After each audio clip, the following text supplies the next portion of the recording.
بسم اللہ الرحمن الرحیم الصلاۃ والسلام علیکہ یا سیدی یا رسول اللہ وعلی آلک وصحابک یا سیدی یا نبی اللہ رب اشرح لی صدری ویسر لی امری واحلل عقدۃ من لسانی یفقهوا قولی واجعل لی وزیرا من اہلی رب زدنی علما رب زدنی علما رب زدنی علما رب یسر ولا تعسر وتمم بالخیر وبک نستعین اللہم اجرنی فی مصیبتی واخلف لی خیرا منہا اللہم صلی علی سیدنا و مولانا محمد وعلی آلہ واصحابہ وبارک وسلم۔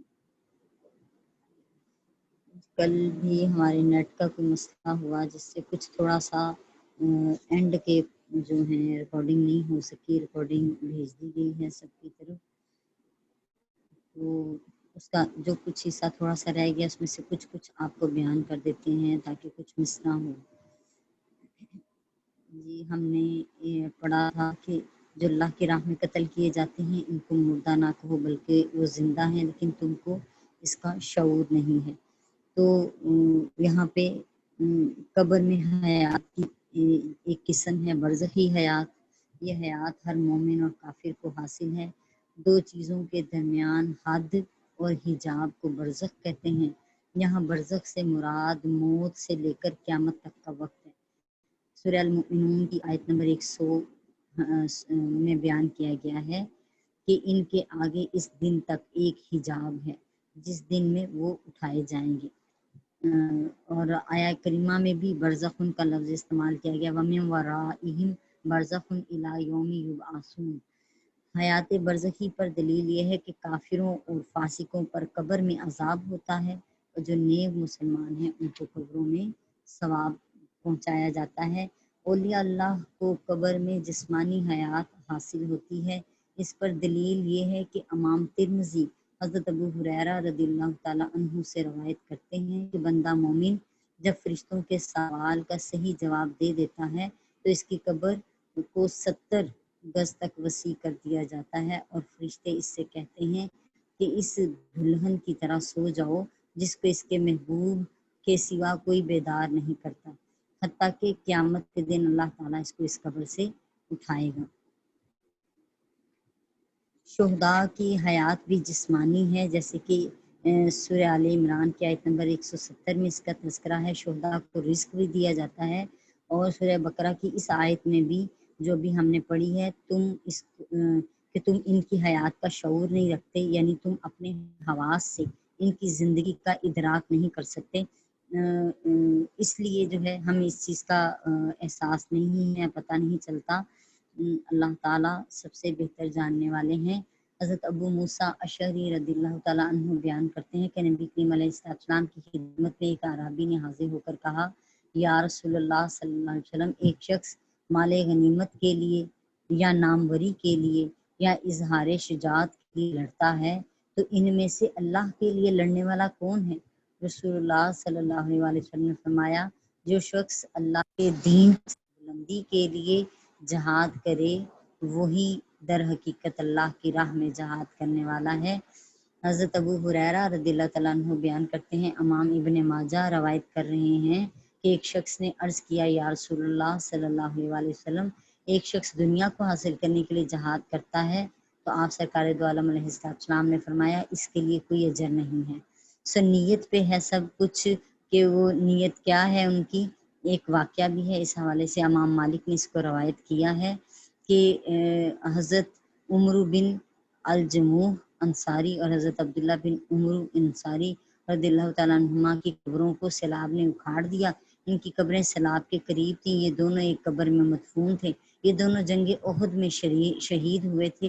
جب ان کی قبر کھودی گئی تاکہ ان کی قبر کی جگہ تبدیل کی جا سکے تو ان کے جسم کو نکالا گیا تو جسم میں ذرا بھی تبدیلی نہ تھی، یوں لگتا تھا جیسے کل فوت ہوئے ہیں، اور ان میں ایک زخمی تھا کہ اس کا ہاتھ اس کے زخم پر تھا اور اس کو اسی طرح دفن کیا گیا تھا۔ جب اس کے ہاتھ کو اس کے زخم سے ہٹایا گیا تو وہ دوبارہ اپنے ہی زخم پر آ گیا۔ جنگ احد اور قبر کھودنے کے درمیان 46 سال کا عرصہ تھا۔ تو یہ اس سے ثابت ہے کہ اللہ تعالیٰ نے ان کے جسم کو محفوظ رکھا، اور اللہ تعالیٰ جیسے کہ اس سورہ آل عمران کی آیت نمبر 170 میں بیان کرتے ہیں کہ ان کو اللہ تعالیٰ خود رزق دیتا ہے اور وہ اللہ سے خوش ہیں، اللہ ان سے خوش ہیں۔ شہید کے معنی گواہ اور حاضر کے ہیں۔ اللہ کی راہ میں مارے جانے والے کو شہید کہتے ہیں۔ اس کو شہید اس لیے کہا جاتا ہے کہ اسے جنت کی شہادت کی بشارت دی گئی ہے۔ سورہ توبہ کی آیت نمبر 111 ہے، اللہ تعالیٰ نے مومنوں سے ان کی جانوں اور مالوں کو جنت کے بدلے میں خرید لیا ہے۔ اللہ تعالیٰ نے مومنوں سے ان کی جانوں اور مالوں کو جنت کے بدلے میں خرید لیا ہے۔ جو شخص دین کی سربلندی کے لیے راہ خدا میں مارا جائے وہ حقیقتاً شہید ہے۔ نبی کریم علیہ السلام نے اس کے علاوہ بھی چند مرنے والوں کو شہید فرمایا ہے، جس کا تقریباً 48 کے قریب جو ہے تعداد ہے۔ جیسے کہ حضرت انس رضی اللہ تعالیٰ عنہ سے فرمایا کہ اے انس، اگر ہو سکے تو ہمیشہ باوضو رہو، کیونکہ ملک الموت جب بندے کی روح قبض کرتے ہیں وہ اس وقت باوضو ہو اس کے لیے شہادت لکھ دی جاتی ہے، جو اس وقت باوضو ہو اس کے لیے شہادت لکھ دی جاتی ہے۔ اس کے علاوہ فرمایا کہ جس نے چاشتی نماز پڑھی، ہر ماہ 3 روزے رکھے، 13ویں 14ویں 15ویں کا، اور چاہے سفر ہو چاہے سفر نہ ہو، دونوں میں وطر کو کبھی بھی نہیں چھوڑا تو اس کے لیے شہادت کا اجر لکھ دیا جاتا ہے۔ اس کے علاوہ حادثاتی موت جو ہے وہ شہادت کے درجے میں ہے۔ پیٹ کی امراض سے مرنے والا بھی شہادت کے درجے میں ہے۔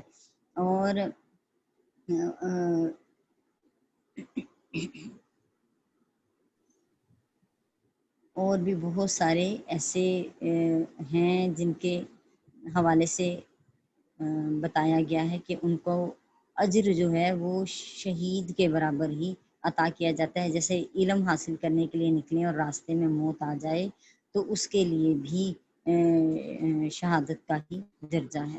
اللہ تعالیٰ ہمیں ہمیشہ علم حاصل کرنے والا ہی رکھے کہ ہم اللہ تعالیٰ کے دین کا علم سیکھتے رہیں اور علم نافع جو ہے اللہ پاک ہمیں عطا فرما دیں۔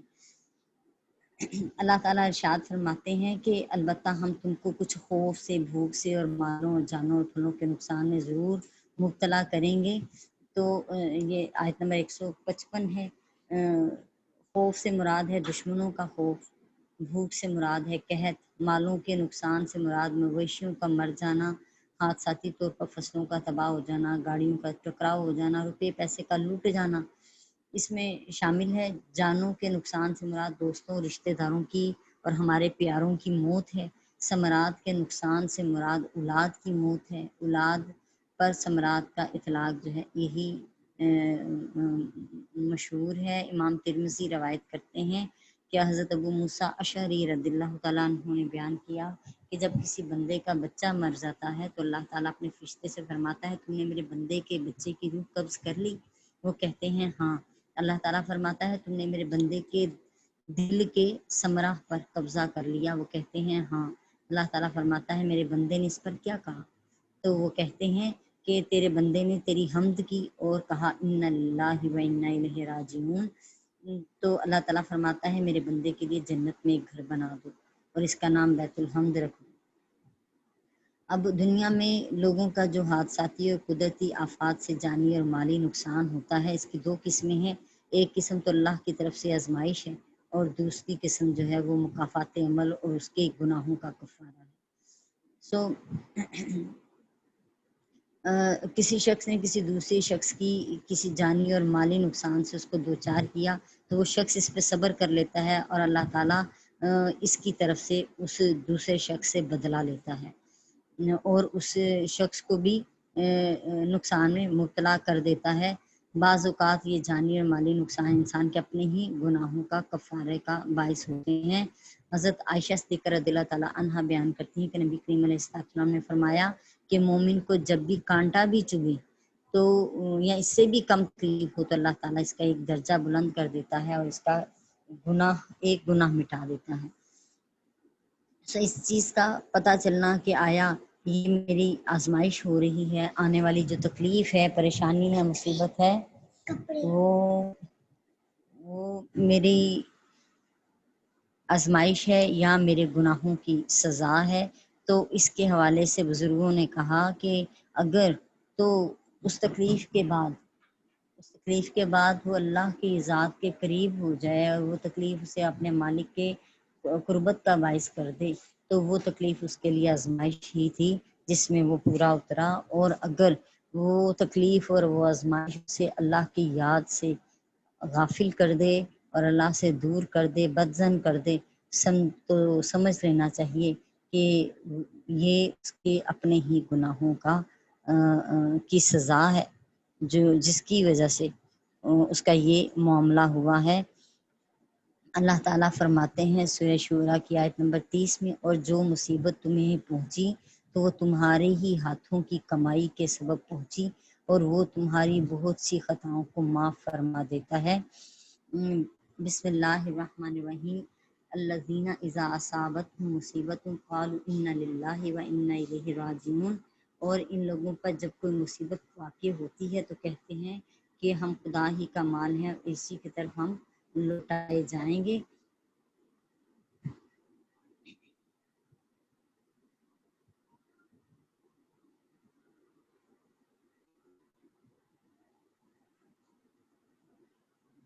تو لہٰذا جب یعنی یہ صبر کا مظاہرہ کرتے ہیں، کیونکہ پیچھے آیا ہے صبر کرنے والوں کو بشارت سنا دیجیے۔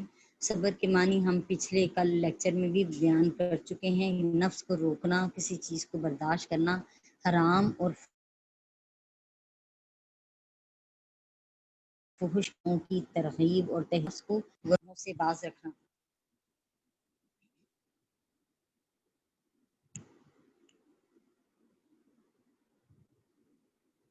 فرائض، واجبات اور سنن کی ادائیگی میں مشقت کو برداشت کرنا، نفس کو آرام طلبی اور عبادت نہ کرنے سے بھی روکنے پر بھی صبر ہے، روکنا بھی صبر ہی ہے۔ لوگوں کی اذیت رسانی پر اپنے آپ کو انتقام لینے سے روک لینا بھی صبر ہے، اور مصیبت پہنچنے پر واویلا کرنے اور شکوہ شکایت کرنے سے بھی خود کو روکنا صبر ہے۔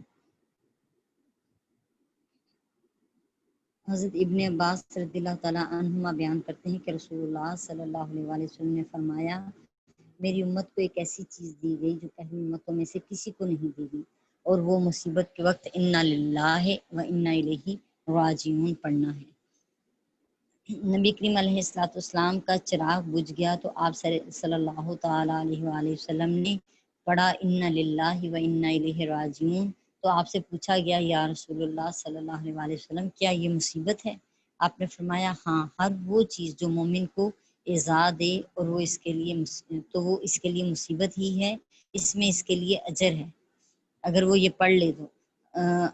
امام بہقی حضرت عبداللہ بن عمر رضی اللہ تعالیٰ عنہ سے روایت کرتے ہیں کہ جس شخص میں 4 خصلتیں ہوں اللہ تعالیٰ جنت میں اس کا گھر بنا دیتا ہے۔ نمبر 1 ہے جو لا الہ الا اللہ سے اپنے جان اور مال کی حفاظت کرے۔ نمبر 2 ہے جب اس کو مصیبت پہنچے تو انا للہ و انا الیہ راجعون پڑھے۔ نمبر 3 ہے جب اس کو کوئی چیز عطا کی جائے، مل جائے تو الحمدللہ کہے، اور نمبر 4 ہے جب وہ کوئی گناہ کرے تو استغفر اللہ کہے۔ اعوذ باللہ من الشیطان الرجیم، بسم اللہ الرحمن الرحیم۔ آیت نمبر 157 ہے اولئک علیہم صلوات من ربہم ورحمہ واولئک هم المہتدون، یہی وہ لوگ ہیں جن پر عنایتیں ہیں ان کے رب کی طرف سے اور اس کی رحمت ہے، اور یہی وہ لوگ ہیں جو ہدایت یافتہ ہیں۔ صلات کے معنی جی دعا کی ہیں، اور جب اللہ تعالیٰ مسلمانوں پر صلات پڑھے یا اللہ کے رسول صلی اللہ علیہ وآلہ وسلم مسلمانوں پر صلات پڑھیں تو اس کا معنی ہے کہ ان کو پاک اور صاف کر دینا، مسلمانوں کو پاک اور صاف کر دینا۔ جب فرشتے مومنوں پر صلات پڑھتے ہیں تو اس کا معنی دعا اور استغفار ہے، یعنی اللہ تعالیٰ مصیبت پر صبر کرنے والوں کی تعریف کرتا ہے یا ان کے باطن کو پاک اور صاف کرتا ہے۔ اللہ تعالیٰ اور رسول اللہ صلی اللہ علیہ وسلم کا مسلمانوں پر صلات بھیجنا ان کے باطن کو پاک اور صاف کرنے کے معنی میں ہی ہے۔ نبی کریم علیہ الصلوۃ والسلام نے فرمایا مصیبت کے وقت مسلمان کا اپنے ہاتھ کو اپنے زانوں پر مارنا اس کے اجر کو ضائع کر دیتا ہے۔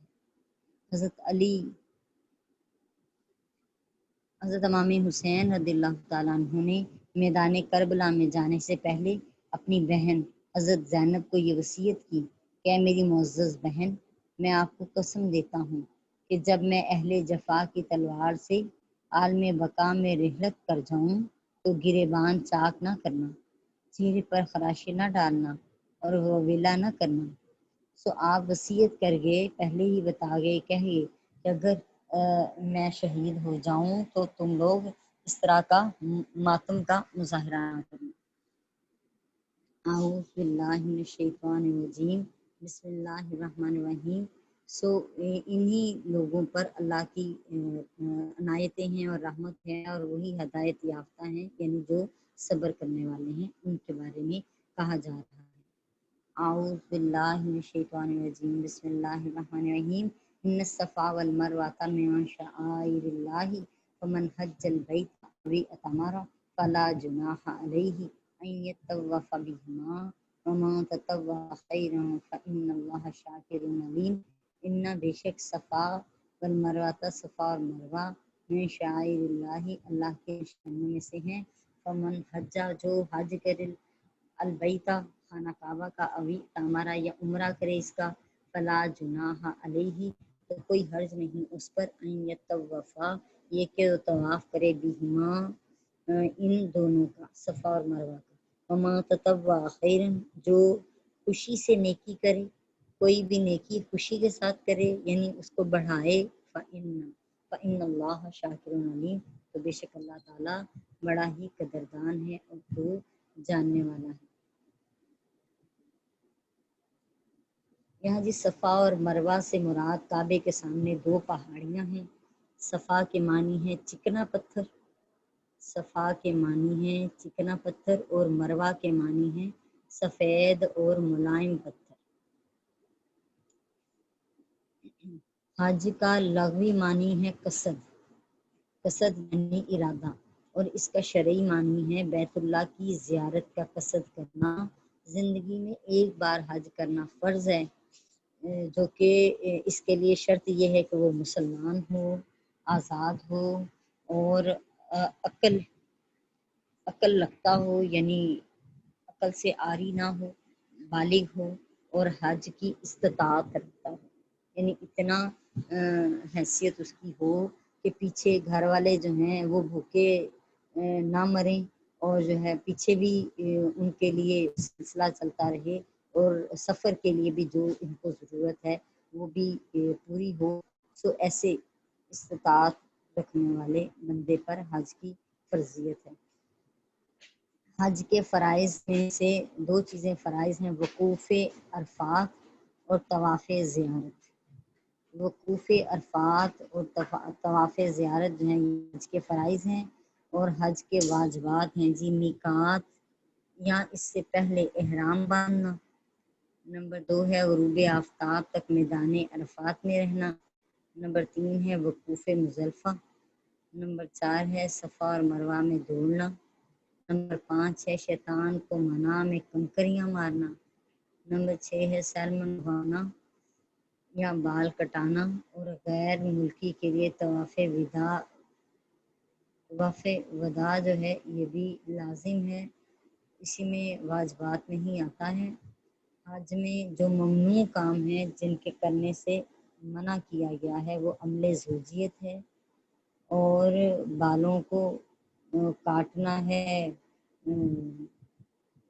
اس کی نیت سے،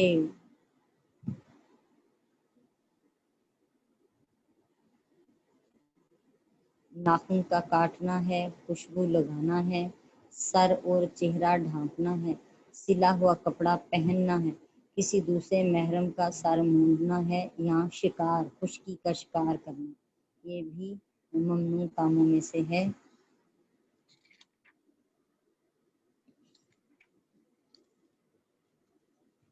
بسم اللہ الرحمن الرحیم۔ سو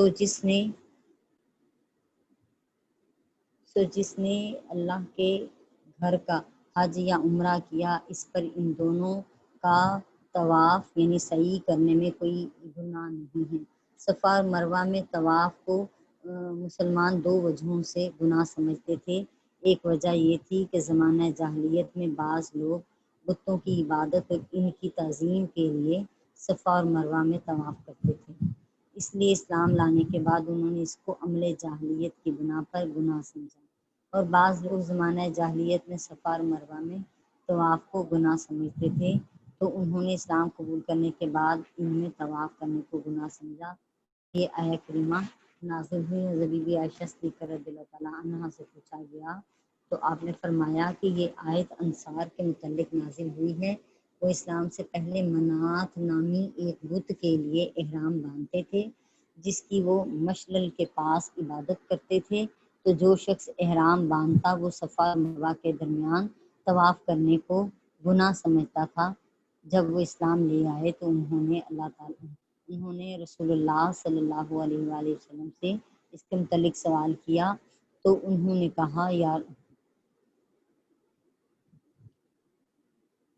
کہا یا رسول اللہ صلی اللہ علیہ وسلم، ہم صفا اور مروہ کے طواف میں گناہ سمجھتے تھے۔ تب اللہ تعالیٰ نے یہ آیت کریمہ نازل فرمائی، سو جس نے بیت اللہ کا حج یا عمرہ کیا اس پر ان دونوں کی سعی کرنے میں کوئی گناہ نہیں ہے۔ عائشہ صدیقہ رضی اللہ تعالیٰ عنہا نے فرمایا، بے شک رسول اللہ صلی اللہ علیہ وسلم نے اس طواف کو مقرر کیا ہے اور کسی شخص کے لیے جائز نہیں تو وہ ان کے درمیان طواف کرنے کو چھوڑ دے۔ اللہ تعالیٰ ہمیں سمجھنے کی اور عمل کی توفیق عطا فرما دے۔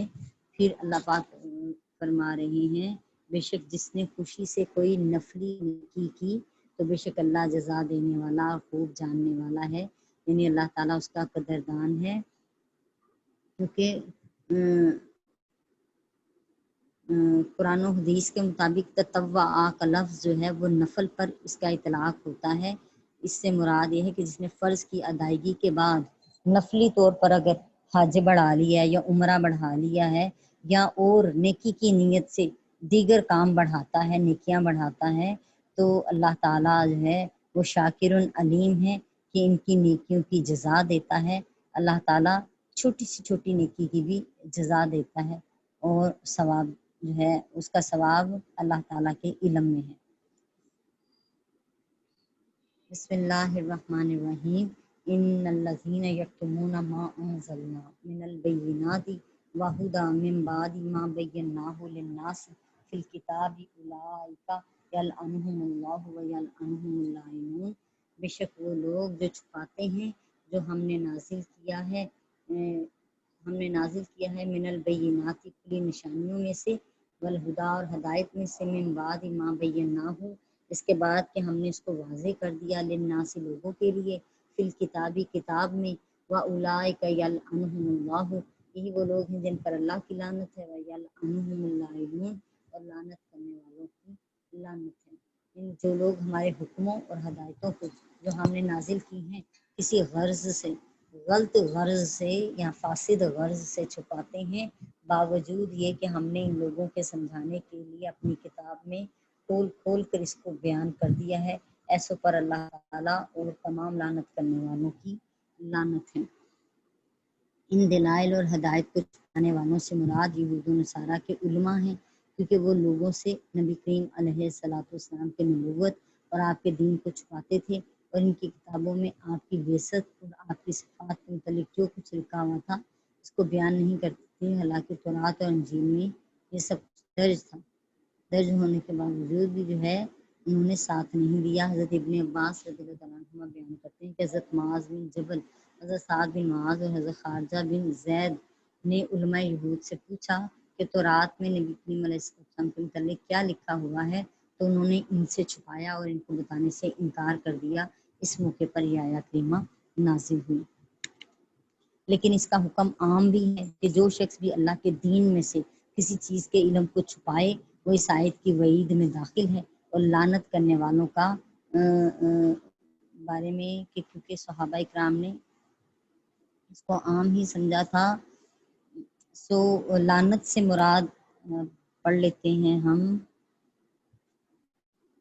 لعنت کا جی لغوی معنی جو ہے، لغت میں جو اس کا معنی لکھا ہے وہ اللہ کی رحمت سے دوری ہے، اللہ کی رحمت سے دوری لغت میں لعنت کے معنی۔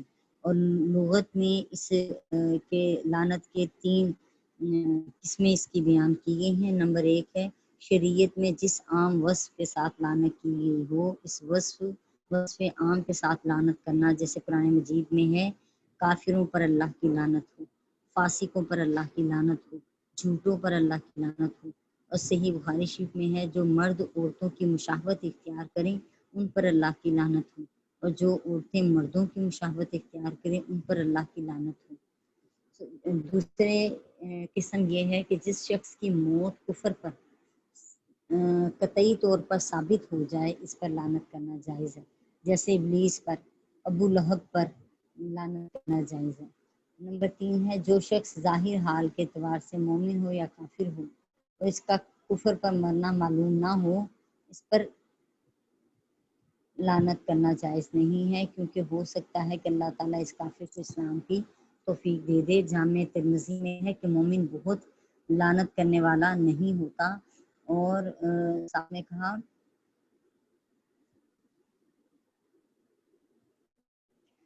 جو اس شخص پر لعنت کرے جو لعنت کا مستحق نہیں ہے تو وہ لعنت کرنے والے پر لوٹ جائے گی۔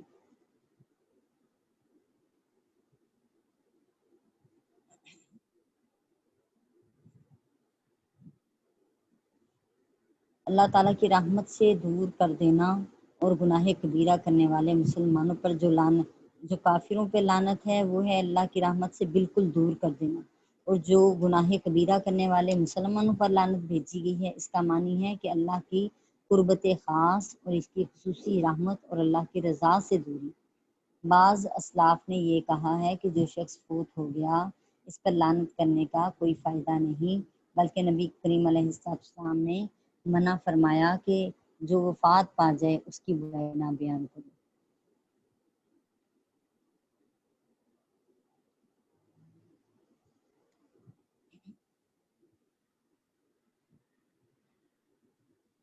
اعوذ باللہ من الشیطان الرجیم، بسم اللہ الرحمن الرحیم، الا الذین تابوا واصلحوا وبینوا فاولئک اتوب علیہم وانا التواب الرحیم۔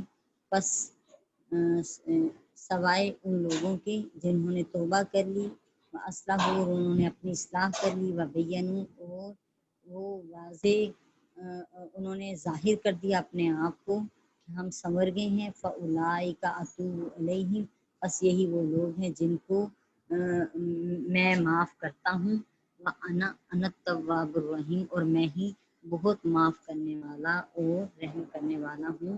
ہاں جو توبہ کرتے ہیں اور اپنی حالت درست کر لیتے ہیں اور احکام الہی کو صاف صاف بیان کر دیتے ہیں تو میں ان کے قصور معاف کر دیتا ہوں اور میں بڑا معاف کرنے والا ہوں۔ یہاں توبہ سے مراد یہ ہے کہ اللہ کی آیتوں کو چھپانے والے یہودی کفر کو چھوڑ کر اسلام لے آئیں، اور اصلاح سے مراد یہ ہے کہ اپنی باطنی اصلاح کر لیں اور ظاہری اعمال کو درست کر لیں، یا اس سے مراد یہ ہے کہ اپنی قوم اور اپنے پیروکاروں کو اسلام کی تبلیغ کر کے ان کی بھی اصلاح کریں۔ اور تورات میں حضرت محمد صلی اللہ علیہ وآلہ وسلم کی نبوت کے متعلق جو لکھا ہوا ہے اس کا تو اللہ تعالیٰ ان کی توبہ قبول فرما لے گا۔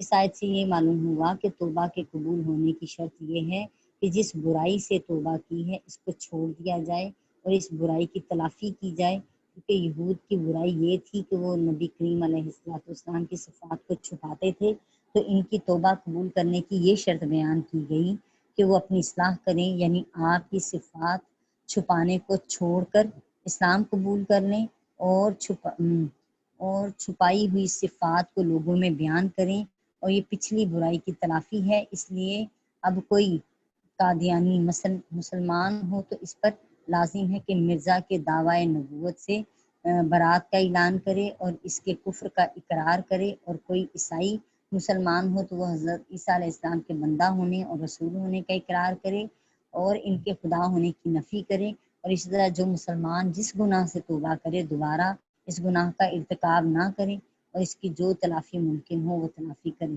جو شخص جب کسی گناہ سے توبہ کر لے پھر اس گناہ پر ملامت نہیں کرنی چاہیے، یعنی دوسرے لوگوں کو بھی باز آ جانا چاہیے کہ نہ کہ اس کو اس سچی نسبت کی تانے دینے شروع کر دے کہ پہلے تو یہ کرتا تھا اور اب بڑا دیندار بن گیا ہے۔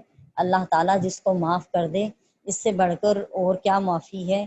تو جو بندہ پھر بھی دوسرے پر لعن طعن کرے گا تو سمجھیں وہ دوسرے کے خلاف بہتان اور تہمت لگا رہا ہوگا۔ جب اللہ نے اس کو معاف کر دیا ہے تو پھر بھی اگر اس معاملے کو لے کر چلے تو اپنے ہی کندھوں پر وہ بوجھ اٹھا رہا ہے۔ اللہ تعالی ہمیں سمجھنے کی اور عمل کی توفیق عطا فرمائے۔ وما علینا الا البلاغ المبین۔ صدق اللہ العظیم۔ سب کو السلام علیکم ورحمۃ اللہ وبرکاتہ و مغفرت۔